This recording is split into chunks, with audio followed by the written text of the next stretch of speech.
कार्यक्रम के मंच पर आसीन श्रीमान गोविंद मोहन जी, केंद्रीय गृह सचिव, तपन कुमार डेका जी, निर्देशक सूचना ब्यूरो, श्री पंकज सिंह जी, राष्ट्रीय सुरक्षा उप सलाहकार, हम सब जिनके निमंत्रण पर आए हैं, श्री सदानंद दाते जी, महानिर्देशक एनआईए, श्री प्रवीण वशिष्ठ जी, विशेष कार्यकारी अधिकारी गृह मंत्रालय, राकेश अग्रवाल जी, अतिरिक्त महानिर्देशक एनआईए, और आज इस सभागार में और वर्चुअल मोड में देश भर से देश को आतंक से सुरक्षित करने की गतिविधि के साथ जुड़े हुए सभी अधिकारीगण, सबसे पहले तो मैं एनआईए के पूरी टीम को और विशेषकर दाते जी को बहुत बहुत बधाई और साधुवाद देना चाहता हूं, क्योंकि गत सम्मेलन और ये सम्मेलन के बीच के समय में जितने भी बिंदु तय हुए थे वो सभी का 100% क्रियान्वयन करने का काम एनआईए ने किया है। गत सम्मेलन में मैंने अपेक्षा व्यक्त की थी कि एनआईए जांच एजेंसी नहीं है। एनआईए के तत्वाधान में देश भर की आतंकवाद विरोधी गतिविधियों का संकलन होना चाहिए, संवर्धन होना चाहिए, कानूनों की समझ, अभियोजन को बहुत सटीक तरीके से कोर्ट के सामने अपना पक्ष रखना और जेल तक आतंकवाद निरोधी तंत्र को मजबूत करने का काम एनआईए का है। ये 1 वर्ष के कार्यकाल के अंदर बहुत अच्छा काम हुआ है और मैं फिर से एक बार एनआईए की पूरी टीम को बहुत बहुत बधाई और साधुवाद देता हूं। आज 11 पदक विजेताओं को भी यहां सम्मानित किया गया है। पहले जब मैं कभी व्यवस्था में नहीं रहा तब मुझे किसी का सम्मान होता था, पदक मिलता था तो एक फॉर्मेलिटी लगती थी, मगर राज्य में गृह मंत्री बना, देश में गृह मंत्री बना, और जब अधिकारियों के कठिन परिश्रम को और उनकी शिद्दत को देखता हूं तब मुझे लगता है पदक देने की प्रक्रिया कहीं न कहीं बहुत छोटी है इनके परिश्रम के आधार पर। ये मैं 11 के 11 अधिकारियों को बहुत बहुत बधाई और साधुवाद देना चाहता हूं। आजादी के 75 साल समाप्त हो गए। देश की सुरक्षा को बनाकर रखने के लिए अब तक 36,468 पुलिस कर्मियों ने देश की आंतरिक सुरक्षा और सीमाओं की सुरक्षा को बनाए रखने के लिए अपना बलिदान दिया है। वो सभी को मैं मनपूर्वक आज सर्वोच्च बलिदान देने के इनके जज्बे को बहुत मनपूर्वक श्रद्धांजलि देना चाहता हूं और उनके परिवारजनों का भी धन्यवाद देश की ओर से करना चाहता हूं। आप सभी जानते हैं कि 2019 से और पहले 2014 से ये 10 साल के अंदर मोदी जी के देश के प्रधानमंत्री बनने के बाद आतंकवाद के खिलाफ एक ठोस रणनीति लेकर भारत सरकार चली है।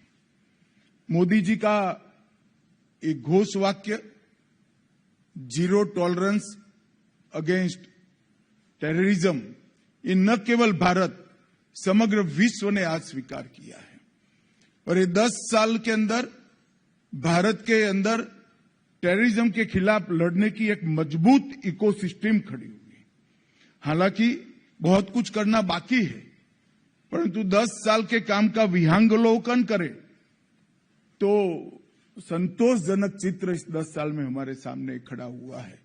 इस पर मैं बाद में बात करूंगा, परंतु इस प्रकार की कॉन्फ्रेंस बहुत उपयोगी है, क्योंकि हम सभी जानते हैं कि हमारे देश के संविधान ने लॉ एंड ऑर्डर को एक प्रकार से राज्यों का अधिकार माना है, राज्यों का मुद्दा माना है। लॉ एंड ऑर्डर राज्यों का अधिकार हो, मुद्दा हो, वो बहुत उचित निर्णय है और इसकी सराहना जितनी कम की जाए इतनी कम है, क्योंकि इतने बड़े देश में कानून और व्यवस्था सेंटर नहीं संभाल सकता, परंतु जहां तक आतंकवाद से निपटने का सवाल है, राज्यों की अपनी सीमाएं हैं, राज्यों की भौगोलिक सीमाएं भी हैं, संवैधानिक सीमाएं भी है, और आतंकवाद और आतंकवादियों की कोई सीमा नहीं है। वो अंतर्राज्यीय भी षड्यंत्र करते हैं, अंतर्राष्ट्रीय भी षड्यंत्र करते हैं, और इसके खिलाफ अगर हमें सटीक तरीके से अपनी रणनीति बनानी है तो एनआईए का उपयोग कर इस प्रकार के सम्मेलनों से आतंकवाद को, नारकोटिक्स को, हवाला के काम को और कई प्रकार की अनेक गतिविधि जो देश की न केवल सीमा, अर्थतंत्र और कई प्रकार की सुरक्षाओं को खतरे में डालती है, इसके खिलाफ मजबूत लड़ने का तंत्र बनाना है। तो इसका एकमात्र रास्ता आज के जैसा सम्मेलन है। और ये 2 दिन के सम्मेलन में अभी प्रेजेंटेशन में दिखाया अनेक विषय लिए गए हैं। मैंने भी 1 महीने से इनकी तैयारी को बारीकी से देखा है और मुझे भरोसा है कि ये सम्मेलन सिर्फ चर्चा का प्लेटफॉर्म नहीं बनेगा, इस सम्मेलन से कुछ एक्शनेबल पॉइंट निकलेंगे जो हमारी देश की आतंकवाद के खिलाफ की लड़ाई को मजबूत करेंगे, ठोस आधार देंगे और परिणाम लक्ष्य भी बनाएंगे। इस सम्मेलन की उपयोगिता तभी ही है कि कॉन्फ्रेंस में निकले हुए एक्शनेबल पॉइंट को हम थाने तक ले जाएं, बीट तक ले जाएं और बीट से लेकर एनआईए के डीजी तक पूरे तंत्र को आतंकवाद के खिलाफ के खतरों से जागरूक करने का हम अगर काम करते हैं तभी ये सम्मेलन को सफल माना जाएगा। मित्रों, आप सभी जानते हैं और अब पूरा देश और दुनिया भी मान रही है, मोदी जी के आने के बाद आतंकवाद के खिलाफ ढेर सारा काम हुआ है। आतंकवाद के खिलाफ लड़ाई का मतलब ये नहीं है कि कुछ षड्यंत्र को पकड़कर उसका पर्दाफाश कर दिया। आतंकवाद के खिलाफ लड़ाई का मतलब है आतंकवाद के खिलाफ लड़ने वाली एजेंसियों के हाथ कानूनी रूप से मजबूत किया जाए, एक ऐसी इकोसिस्टम बनाई जाए जिसके आधार पर आतंकवाद के खिलाफ की लड़ाई हमारी मजबूत हो। और मैं आज आप सभी को बताना चाहता हूं, क्योंकि पिसमिल होते जाता है, हम लोग इसको एक पेपर पर रखकर जब देखते हैं तभी मालूम पड़ता है कि कितना विराट काम ये 10 साल के हुआ है। 2 अगस्त 2019 को हमने एनआईए एक्ट में संशोधन किया, जिसमें नए अपराध भी जोड़े और एक्स्ट्रा टेरिटोरियल क्षेत्राधिकार भी दिया। एनआईए अब विदेश में भी जांच कर सकती है। यूएपीए में भी 14 अगस्त 2019 को संशोधन किया और संपत्ति जब्त करने का अधिकार दिया और व्यक्ति को और संगठन को आतंकवादी घोषित करने का अधिकार भी हमने यूएपीए के तहत दिया, जिसका बहुत संयमित परंतु सटीक उपयोग ये 5 साल में हमारे तंत्र ने किया है। हमने गृह मंत्रालय द्वारा डी रेडिकलाइजेशन के प्रयासों का समन्वय किया गया। विभिन्न मंत्रालयों ने भी अपनी रणनीति तैयार की और एक संस्थागत तंत्र स्थापना करने का काम भारत सरकार के गृह विभाग ने 5 साल के अंदर करा है। आतंकवाद की फंडिंग को नियंत्रित करने के लिए 25 सूत्रीय इंटीग्रेटेड योजना 2020 में बनाई गई, जिसमें आतंकवाद के हर स्वरूप को, जिहादी आतंकवाद से लेकर नॉर्थ ईस्ट के आतंकवाद से लेकर वामपंथी उग्रवाद से लेकर फेक इंडियन करेंसी नोटों से लेकर नारकोटिक्स तक ढेर सारे कदम उठाए गए। एफसीआरए से लेकर रेडिकलाइजेशन की फाइनेंसिंग से लेकर अवैध हथियारों की तस्करी तक 4 एजेंसियों में काम बांटकर सामंजस्य के साथ ये इकोसिस्टम को तोड़ने का काम किया गया और इसके बहुत अच्छे नतीजे मिले हैं। मल्टी एजेंसी सेंटर मैक की वर्किंग को रिवैम्प किया गया। मल्टी एजेंसी सेंटर का 2022 का जो ऑर्डर निकला है, इसके अंदर न केवल मैक के दायरे को बढ़ाया गया, इसको साइबर सुरक्षा, narco terrorism, gun running, organise crime network और उभरते हुए कट्टरवादी हॉटस्पॉट, इसकी एक परिश्रम को और उनकी शिद्दत को देखता हूं, तब मुझे लगता है पदक देने की प्रक्रिया कहीं न कहीं बहुत छोटी है इनके परिश्रम के आधार पर। ये मैं 11 के 11 अधिकारियों को बहुत बहुत बधाई और साधुवाद देना चाहता हूं। आजादी के 75 साल समाप्त हो गए। देश की सुरक्षा को बनाकर रखने के लिए अब तक 36,468 पुलिस कर्मियों ने देश की आंतरिक सुरक्षा और सीमाओं की सुरक्षा को बनाए रखने के लिए अपना बलिदान दिया है। वो सभी को मैं मनपूर्वक आज सर्वोच्च बलिदान देने के इनके जज्बे को बहुत मनपूर्वक श्रद्धांजलि देना चाहता हूं और उनके परिवारजनों का भी धन्यवाद देश की ओर से करना चाहता हूं। आप सभी जानते हैं कि 2019 से और पहले 2014 से ये 10 साल के अंदर मोदी जी के देश के प्रधानमंत्री बनने के बाद आतंकवाद के खिलाफ एक ठोस रणनीति लेकर भारत सरकार चली है।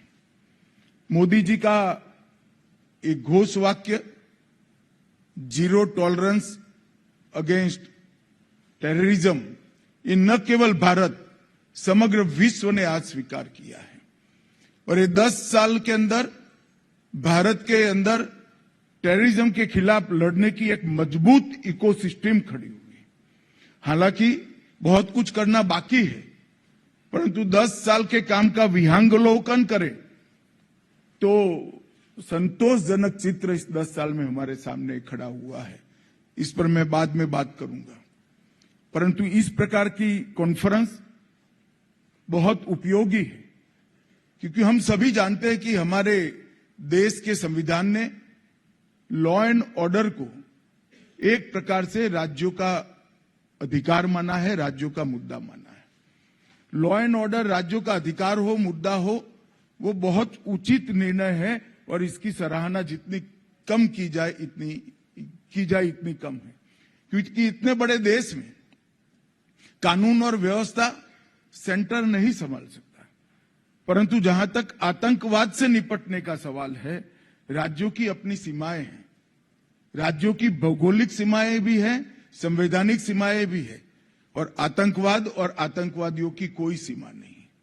वो अंतर्राज्यीय भी षड्यंत्र करते हैं, अंतर्राष्ट्रीय भी षड्यंत्र करते हैं और इसके खिलाफ अगर हमें सटीक तरीके से अपनी रणनीति बनानी है तो एनआईए का उपयोग कर इस प्रकार के सम्मेलनों से आतंकवाद को, नारकोटिक्स को, हवाला के काम को और कई प्रकार की अनेक गतिविधि जो देश की न केवल सीमा, अर्थतंत्र और कई प्रकार की सुरक्षाओं को खतरे में डालती है, इसके खिलाफ मजबूत लड़ने का तंत्र बनाना है।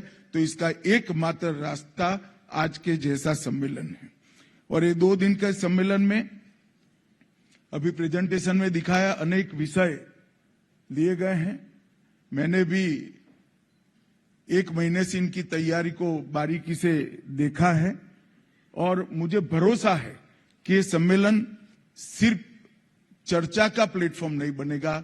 इस सम्मेलन से कुछ एक्शनेबल पॉइंट निकलेंगे जो हमारी देश की आतंकवाद के खिलाफ की लड़ाई को मजबूत करेंगे, ठोस आधार देंगे और परिणाम लक्ष्य भी बनाएंगे। इस सम्मेलन की उपयोगिता तभी ही है कि कॉन्फ्रेंस में निकले हुए एक्शनेबल पॉइंट को हम थाने तक ले जाएं, बीट तक ले जाएं और बीट से लेकर एनआईए के डीजी तक पूरे तंत्र को आतंकवाद के खिलाफ के खतरों से जागरूक करने का हम अगर काम करते हैं तभी ये सम्मेलन को सफल माना जाएगा।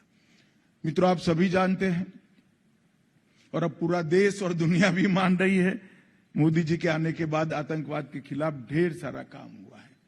आतंकवाद के खिलाफ लड़ाई का मतलब ये नहीं है कि कुछ षड्यंत्र को पकड़कर उसका पर्दाफाश कर दिया जाए। आतंकवाद के खिलाफ लड़ाई का मतलब है आतंकवाद के खिलाफ लड़ने वाली एजेंसियों के हाथ कानूनी रूप से मजबूत किया जाए। एक ऐसी इकोसिस्टम बनाई जाए जिसके आधार पर आतंकवाद के खिलाफ की लड़ाई हमारी मजबूत हो।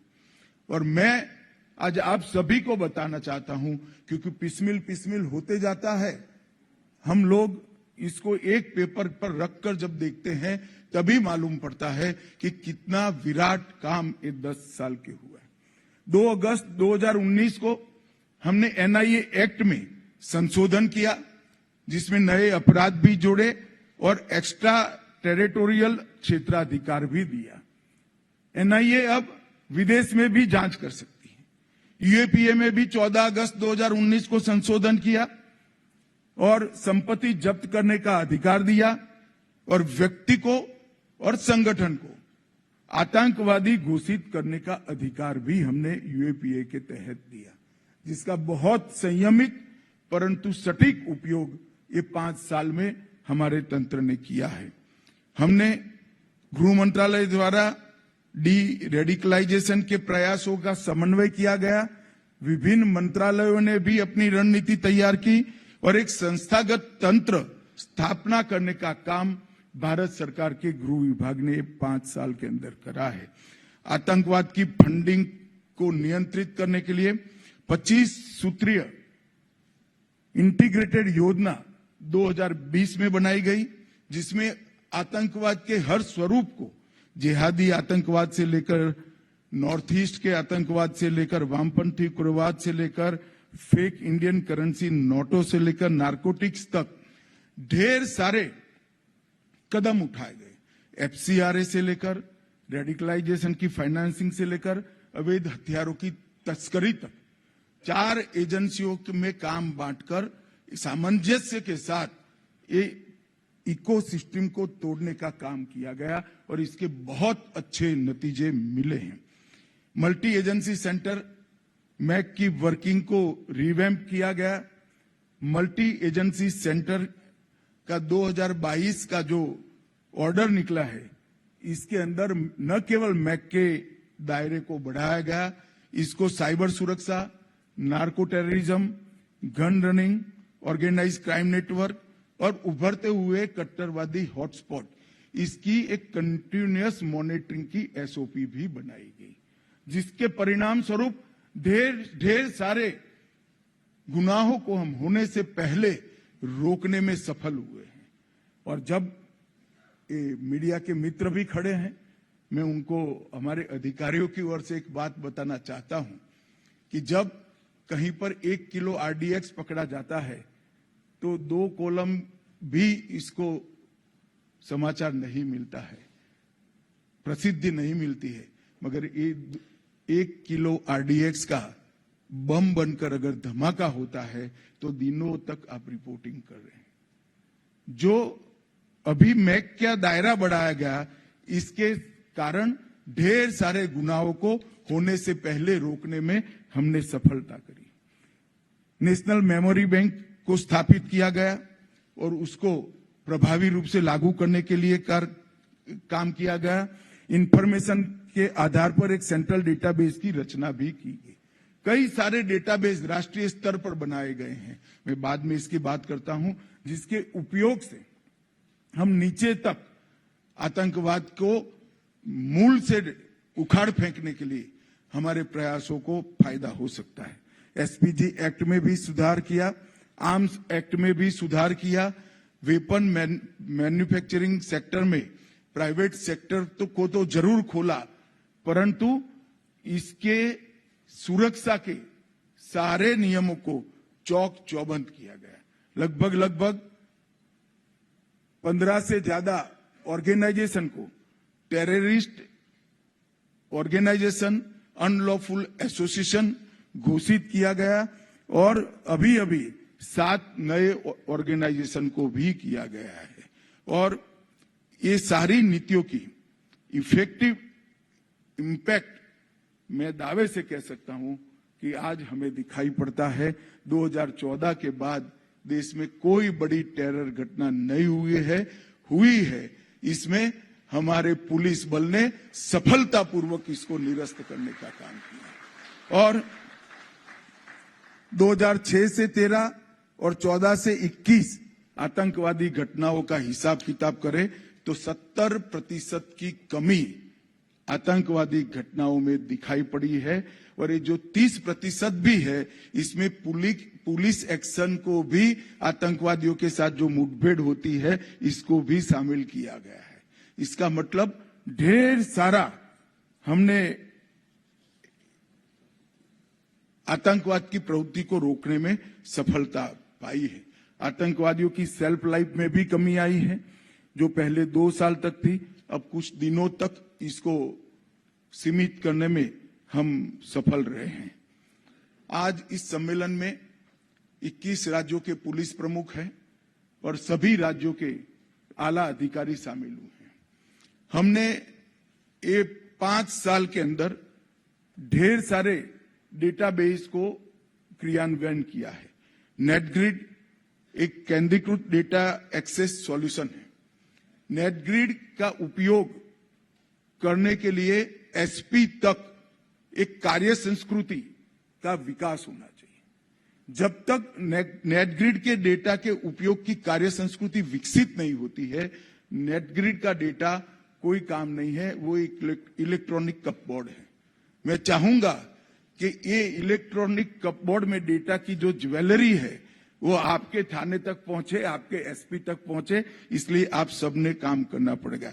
एनआईए ने एनटीडीएफएसी का डेटा बनाया है, राष्ट्रीय आतंकवाद का डेटा और उसका विश्लेषण केंद्र बनाया है। अभी वो बनने की प्रक्रिया में है, परंतु इसको समृद्ध करने का काम आपको करना चाहिए। एंटी टेरर डेटाबेस भी बन चुका है। निदान के द्वारा नार्को अपराधियों का डेटा बन चुका है। नफीस के अंदर 3 करोड़ से ज्यादा फिंगरप्रिंट का डेटा उपलब्ध है, जो आपके पुलिस स्टेशन से एक्सेस इसको मिल सकता है। एनकोड नार्कोटिक्स के समन्वय मैकेनिज्म का हमने एक प्लेटफॉर्म बना दिया है और मानस एक हेल्पलाइन भी बनाई है नार्कोटिक्स के रोकथाम के लिए। ये सारे डेटाबेस को उपयोग कर इस साइलो में पड़े डेटाबेस को एआई का उपयोग कर इसके एनालिसिस और उपयोग के लिए भी अब एनआईए इनिशिएटिव ले रही है। परंतु मेरा सभी राज्यों के पुलिस प्रमुखों को आग्रह है और विनंती भी है कि आपके सभी स्तंभ की ट्रेनिंग में ये डेटा के उपयोग को हिस्सा बनाइए। अमित गर्ग जी यहां बैठे हैं। हम राष्ट्रीय अकादमी में तो अब बनने वाले सभी एसपी को इसका ढंग से प्रशिक्षण देंगे, परंतु जब तक डीवाईएसपी, पीआई, पीएसआई इस सबको भी ये डेटाबेस के उपयोग का महत्व नहीं समझाएंगे, मैं नहीं मानता इसका उपयोग हो पाएगा। तो मैं चाहता हूं कि इसका उपयोग ज्यादा हो और मैं एनआईए को भी कहना चाहूंगा कि क्वेरी बेस्ड एक्सेस के माध्यम से ये डेटा को नीचे पहुंचाने में आपने भी कोई तंत्र को समन्वयित करना चाहिए और तंत्र की रचना करनी चाहिए। रैंसमवेयर, मेलवेयर, ये सब से ये डेटा की सुरक्षा की जिम्मेदारी भी एनआईए ने ही लेनी पड़ेगी।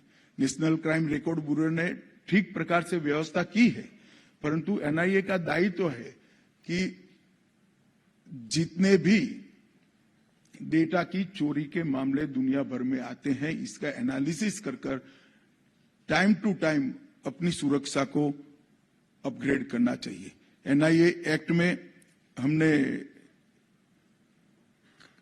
जो सुधार किया, इसमें ह्यूमन ट्रैफिकिंग, साइबर आतंकवाद, विस्फोटक पदार्थ का अधिनियम और आर्म्स एक्ट को भी अब हमने डाल दिया है। और इस सब का नतीजा अगर हम देखें तो देश में तीनों सेक्टर जो हमारे लिए नासूर बनकर खड़े थे, चाहे कश्मीर हो, चाहे नॉर्थ ईस्ट हो, चाहे वामपंथी उग्रवाद हो, तीनों जगह पे उग्रवादी घटनाओं पर एक मजबूत स्थिति, कंट्रोल हमारी सुरक्षा एजेंसियों ने प्राप्त किया है। वो हम सब के लिए संतोष का विषय है, मगर इसको और आगे ले जाना है। आज एक विषय आपके सम्मेलन में, 2 दिन के सम्मेलन में है, इसमें यूएपीए के मामले में किस प्रकार से जांच हो और किस प्रकार से प्रोसिक्यूशन की कार्यवाही हो। मैं इसलिए उदाहरण देना चाहता हूं कि एनआईए भी यूएपीए का ही उपयोग करता है। एनआईए ने 632 मामले दर्ज किए और इसमें से 498 में लगभग 500 में आरोप पत्र दायर कर चुके हैं और 95% से ज्यादा दोष सिद्धि का दर है। अगर ये एनआईए कर सकता है तो स्टेट पुलिस क्यों नहीं कर सकती? जहां पर भी यूएपीए लगाने की जरूरत है वहां निसंकोच लगाना चाहिए और जहां यूएपीए लगाए वहां आपकी सुपरवाइजरी अथॉरिटी की जिम्मेदारी है, आज एनआईए के तर्ज पर ही हो। इसलिए मेरा आग्रह था और अभी अभी एक एसओपी, इसकी पूरी एक बहुत अच्छा बुकलेट मैंने डिटेल में देखा भी है, सदानंद जी मुझे 20-25 दिन पहले देकर गए थे। एक बहुत अच्छी एसओपी की बुकलेट यहां से जारी की है, तो मैं मानता हूं कि इसका उपयोग करना हर राज्य पुलिस ने अपनी कार्य संस्कृति में डालना चाहिए।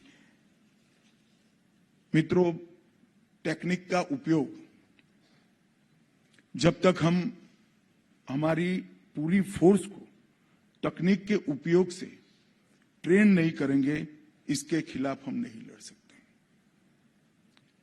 अब आतंकवाद का सामना जो हमें करना है वो समझकर चलिए।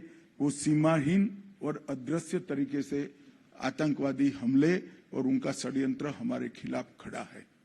अगर इसका हमें सटीक सामना करना है तो उच्चतम टेक्नोलॉजी से हमारे युवा अफसरों को लैस करना पड़ेगा, उनकी ट्रेनिंग करनी पड़ेगी और उसको भी हमने आने वाले दिनों में ट्रेनिंग का एक अहम हिस्सा बनाना। कई सारे राज्यों ने बनाया है मगर जिस स्तर की ट्रेनिंग चाहिए उस स्तर की ट्रेनिंग नहीं है। कम से कम डीवाईएसपी को तो 100% तकनीक से लैस कर ही फोर्स के अंदर इंक्लूड करना चाहिए। और मैं सभी राज्यों को ये कहना भी चाहता हूं, अगर आप इसमें मदद की जरूरत है तो हैदराबाद की एकेडमी भी आपको मदद कर सकती है। टेररिज्म, टेररिस्ट और टेररिज्म के इकोसिस्टम के लड़ने के लिए गृह मंत्रालय ने जो प्रोएक्टिव अप्रोच बनाया है उसमें हम एक अगला कदम लेकर आ रहे हैं। कुछ ही महीनों में national counter terrorism policy and strategy लेकर हम आएंगे जिसमें आप सबकी भूमिका अहम होगी। भारत सरकार का गृह मंत्रालय पॉलिसी एंड स्ट्रेटेजी का दस्तावेज बना सकता है, इसमें हमें अपनी भूमिका का निर्वहन भी कर सकता है, परंतु जैसा मैंने कहा कि पुलिस राज्य का सब्जेक्ट है, लड़ना तो राज्य की पुलिस ने ही पड़ेगा। सारी एजेंसी आपके सपोर्ट में रहेगी, सूचना देने से लेकर एक्शन लेने तक। परंतु जब तक एक ऐसा ग्रुप नहीं बनेगा राज्य के अंदर जो टेररिज्म के खिलाफ जीरो टॉलरेंस का मूड रखता हो, तब तक ये सफल नहीं हो सकता। कुछ ही दिनों में national counter terrorism policy and strategy लेकर आएंगे और टेररिज्म से जुड़े हुए कई मुद्दों के समाधान के लिए मैक प्लेटफॉर्म पर फोकस ग्रुप मीटिंग और स्टैंडिंग फोकस ग्रुप का भी हमने गठन कर दिया है, जो 365 डे 24 आवर इस विषय को लेकर फोकस तरीके से काम करते हैं। मैं आज 3 आपराधिक कानूनों पर भी आपको बात करना चाहता हूं, क्योंकि राज्य के बहुत सारे पुलिस प्रमुख यहां पर है और बाकी लोग ऑनलाइन जुड़े हुए हैं।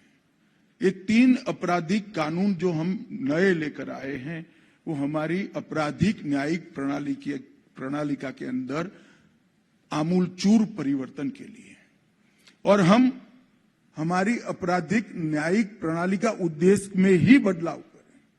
अंग्रेजों ने जो कानून बनाए थे इनके राज्य की रक्षा के लिए थे, सरकारी तंत्र की रक्षा के लिए थे, सरकारी अफसरों की रक्षा के लिए थे।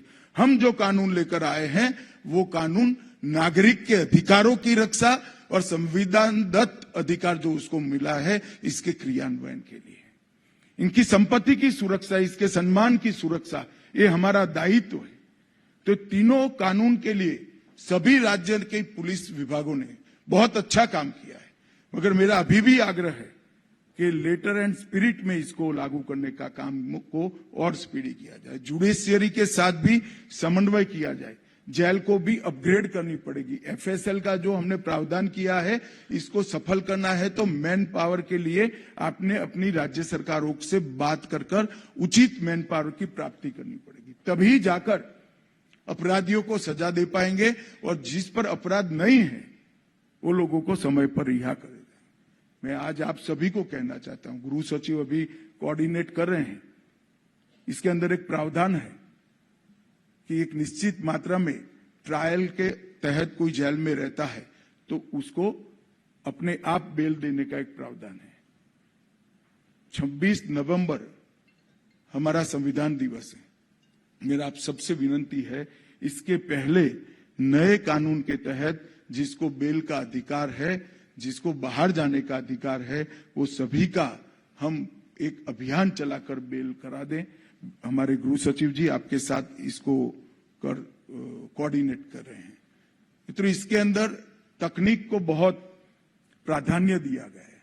मैं आपको विश्वास के साथ कह सकता हूं कि जेल, एफएसएल, कोर्ट, अभियोजन और पुलिस, ये पांचों जगह 100% तकनीकी क्रियान्वयन होने के बाद हमारे ये 3 आपराधिक कानून दुनिया के सबसे आधुनिक और तकनीक से लैस कानून होंगे और एक लंबे समय तक इसके अंदर कोई बदलाव करने की जरूरत नहीं पड़ेगी। इस प्रकार से इसने बनाया है। और आतंकवाद का जहां तक सवाल है, आजादी के 76 साल के बाद पहली बार ये कानूनों के अंदर हमने आतंकवाद को परिभाषित किया है, आतंकवाद की व्याख्या की है। कई सारे केसों के अंदर कोर्ट के बहुत तीखे सवाल आते हैं कि टेररिज्म का मतलब क्या है, टेररिस्ट का मतलब क्या है। इसकी व्याख्या पहली बार करने का काम हमने इस कानूनों के अंदर किया है। और ट्रायल इन एब्सेंसिया, जो देश की सीमाओं के बाहर षड्यंत्र कर हमारे देश की सीमाओं के अंदर गुनाह करते हैं, इनके खिलाफ भी का केस चलाने का अधिकार प्रोसिक्यूशन एजेंसी के साथ पास है। इसका भी उपयोग टेररिज्म के केस में विशेषकर और आर्थिक अपराधों के केस में जरूर करना चाहिए, ऐसा मेरा आग्रह है। फोरेंसिक प्रयोगशालाओं के अवस्थापन के लिए हमने ढेर सारे इनिशिएटिव लिए हैं। अभी एनएफएसयू के 7 परिसर हैं। अगले 2 साल में 9 नए परिसर हम शुरू कर देंगे। केंद्रीय फोरेंसिक प्रयोगशालाएं सीएसएफएल अभी 7 है और 7 चालू कर देंगे। और आने वाले दिनों में राज्य की प्रयोगशाला को अपग्रेड करने के लिए भी भारत सरकार कोई योजना लेकर आएगी।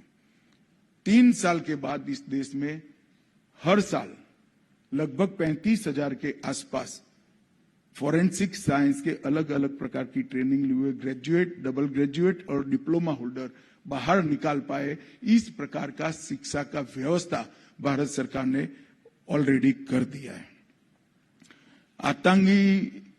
आतंकवाद विरोधी अभियान के लिए हमने होल ऑफ गवर्नमेंट अप्रोच को भी लेना पड़ेगा, सबको एक साथ लेना पड़ेगा और एक एकीकृत एंटी टेरर इकोसिस्टम बनानी पड़ेगी।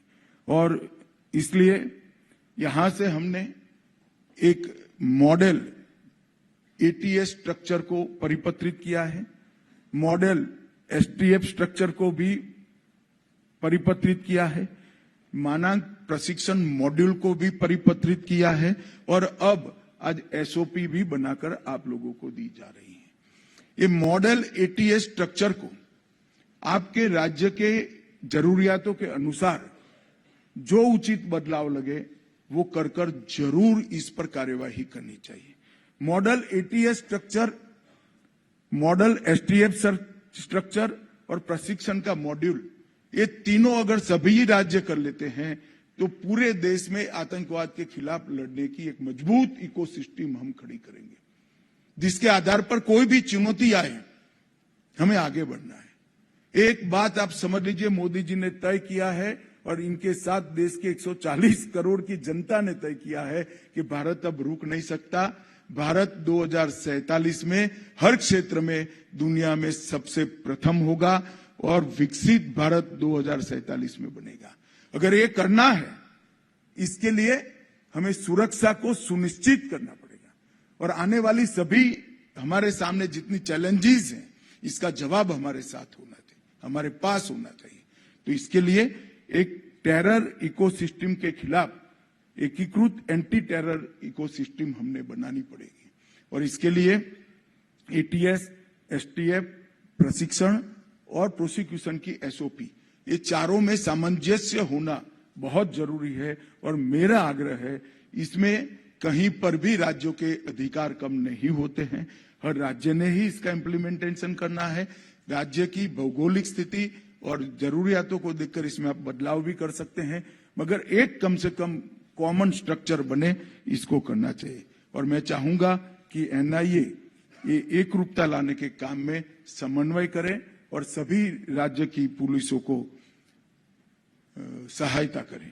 राज्यों की बेस्ट प्रैक्टिस का मानकीकरण करने के लिए भी एनआईए ने शुरुआत की है, मगर एक स्ट्रक्चर्ड प्रोग्राम इसका बनाना चाहिए और राज्य के अच्छे अफसरों के हौसला अफजाई के लिए भी करना चाहिए। ये करने से एक संयुक्त मोर्चा हम टेररिज्म के खिलाफ खड़ा कर पाएंगे, ऐसा मुझे लगता है। आतंकवाद का वित्त पोषण जब तक नहीं रोकते हैं, आतंकवाद को नहीं रोक सकते, क्योंकि इसकी इकोसिस्टम को तोड़ना है तो इसके वित्त पोषण को रोकना पड़ेगा। क्रिप्टो करेंसी, सोने की तस्करी, मादक पदार्थों की तस्करी, हवाला, एलओसी पर व्यापार के माध्यम से हवाला, कई प्रकार से अवैध धन हमारे देश में पहुंचाने का प्रयास हो रहा है।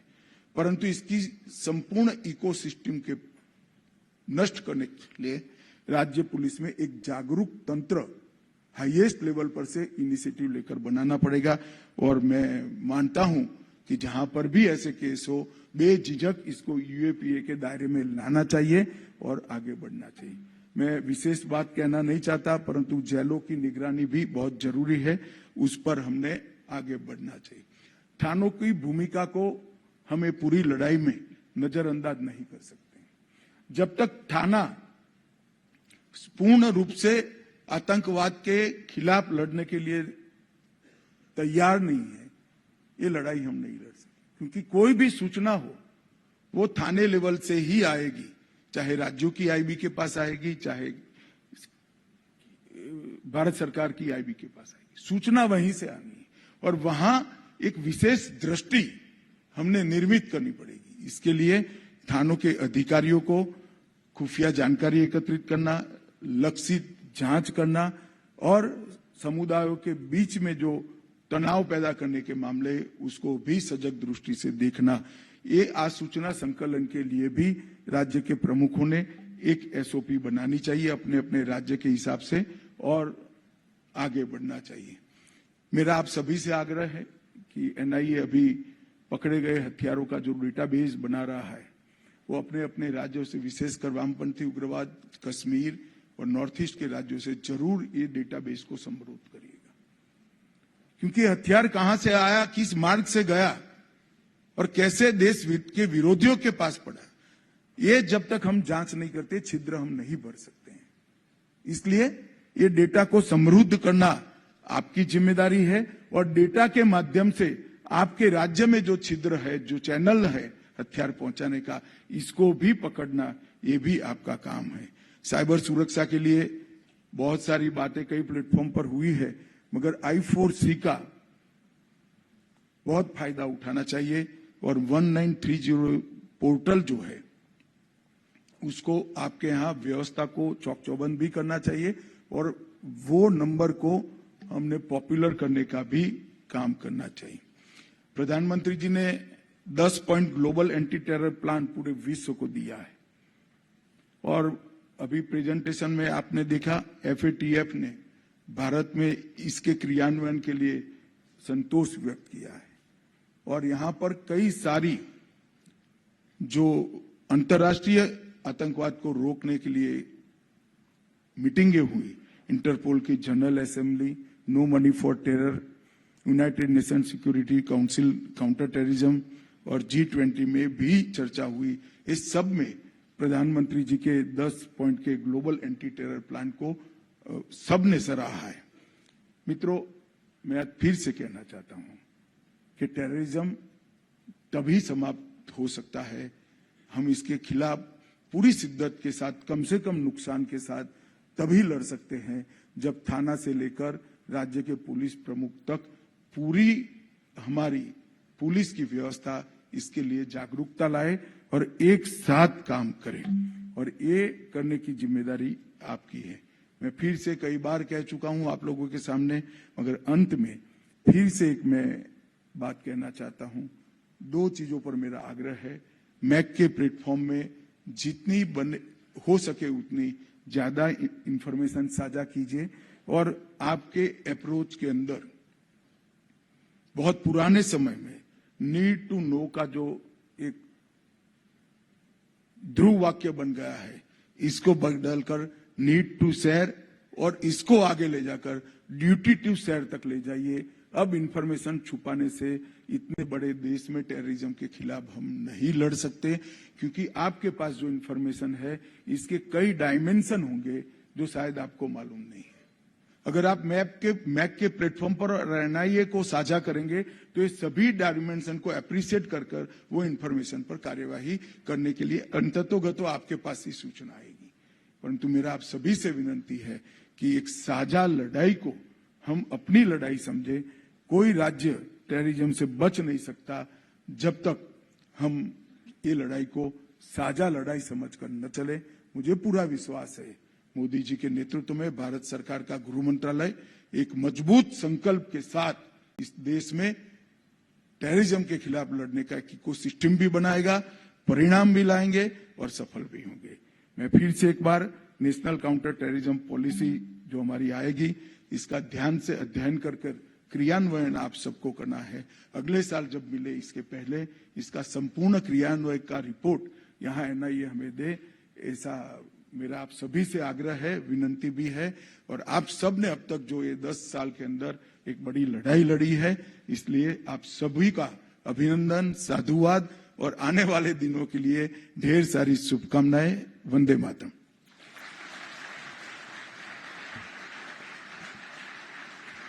बहुत